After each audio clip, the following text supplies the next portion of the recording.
Have you ever stopped to consider the quiet souls who move through our lives, the ones we barely see, yet who witness everything? Imagine a world bustling with ambition, where the rhythm of success beats loud and fast. And then there's her. Evelyn. A woman who moved through the towering hallways of Hawthorne and Beck as if a ghost.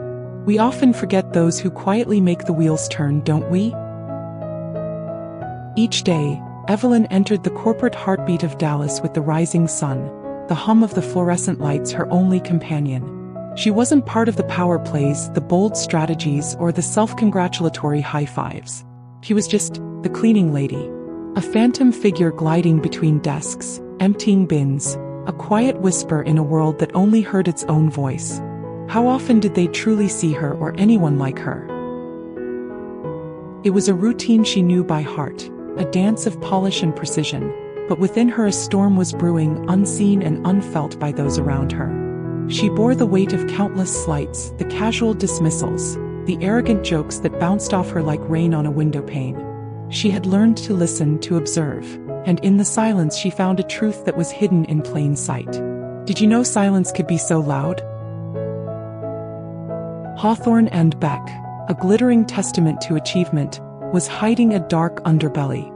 Promotions went to those who shouted loudest, ethics were traded for profit, and human kindness was a footnote in their pursuit of success. It was a culture of ruthless ambition, where those who didn't fit the mold were tossed aside without a second thought.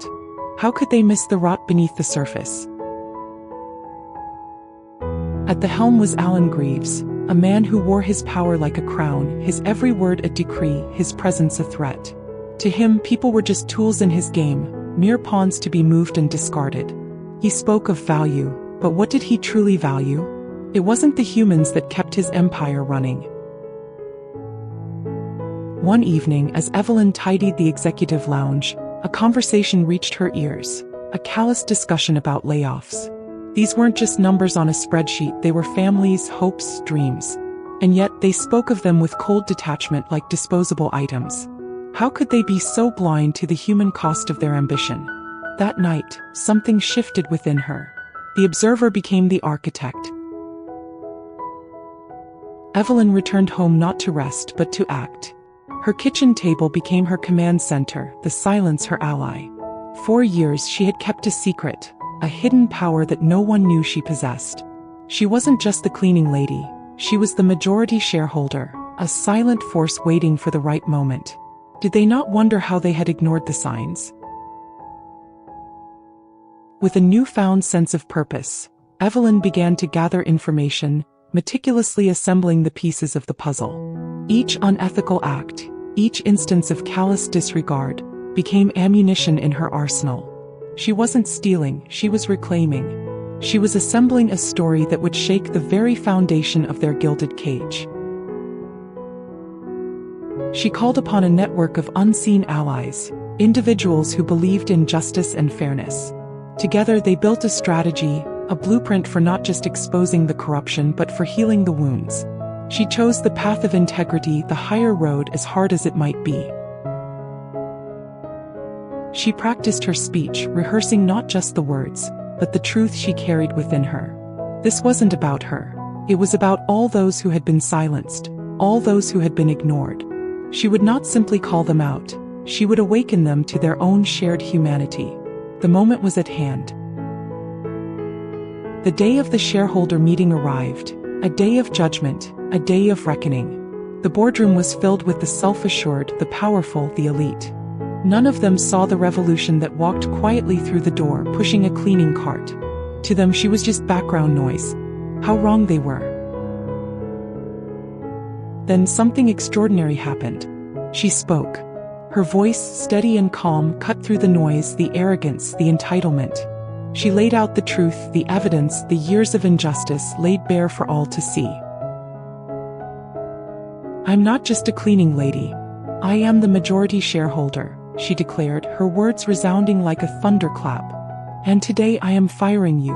The silence in the room was deafening, a silence punctuated by the crumbling facade of power and greed. The look on their faces? Priceless.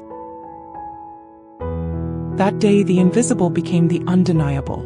The CEO, once untouchable, was escorted out, his empire tumbling like a house of cards. Evelyn stood tall, not in victory but in truth. The weight of the world could not break her. The following days were filled with change. Evelyn worked tirelessly, not as a CEO but as a steward. She implemented programs that honored human value, fairness, and ethics. She listened, she learned, and she led. She restored hope to those who had lost it long ago. Evelyn's story reminds us that true power lies not in titles or wealth, but in integrity, resilience, and the quiet courage to act. That sometimes the most remarkable heroes are those we overlook, those who hold a hidden strength, a deep wisdom earned through a lifetime of quiet observation. Life often underestimates the power of the unseen, the quiet resilience of those who simply endure. And sometimes, the most powerful change comes from the most unexpected places. Remember that, now more than ever. What did you learn from Evelyn's journey? Share your thoughts in the comments below. Have you ever felt underestimated? Let's discuss how we can all find our own power and be the change we wish to see. Don't forget to like this video, subscribe for more stories of resilience, and share it with someone who needs a little inspiration today.